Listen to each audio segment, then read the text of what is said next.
The condemnation of the one who worships Allah at the grave of a righteous man, and how then does this amount to worship of the man?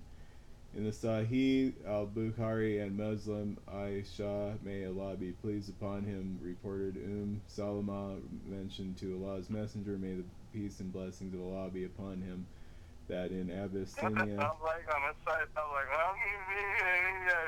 she saw a church full of pictures and statues. He, may the peace and blessings of Allah be upon him, said, when a righteous man or a pious worshipper among them dies, they build a place of worship over his grave, and they set up all kinds of pictures and statues.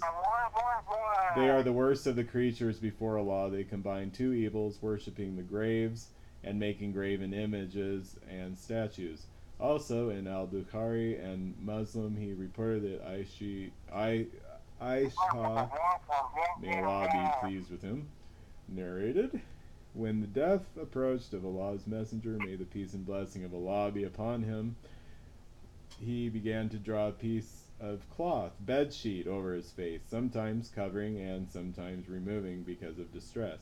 He, may the peace and blessing of Allah be upon him, said in this state, Allah's curse be upon the Jews and the Christians for taking the graves of their prophets and places of worship. Thus he, may the peace and blessing of Allah be upon him, warned the people about their actions. Had there not been any fear making the prophet's grave a place of worship, his, may the peace and blessing of Allah be upon him, grave would have been as open as the grave of his companions. May Allah be pleased with him. Muslim reported from Jundub bin Abdullah, may Allah be pleased with him, who narrated, I heard the Prophet, may the peace and blessing of Allah be upon him, say only 5 days before his death, I am free and clear towards Allah of having any of you as my Khalil, especially close friend.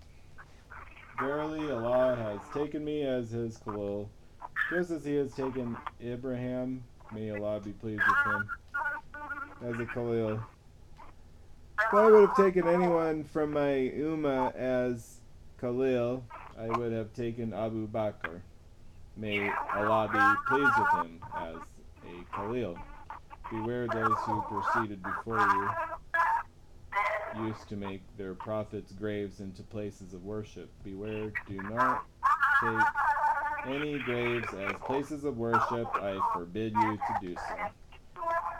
He, may the peace and blessing of Allah be upon him, forbade this at the end of his life. After this forbidding of taking graves as masjid, place of worship, he cursed anyone who did any such deed within this context. Prayer at the graves is one of these deeds, even if no masjid has been built. This is the meaning of his name.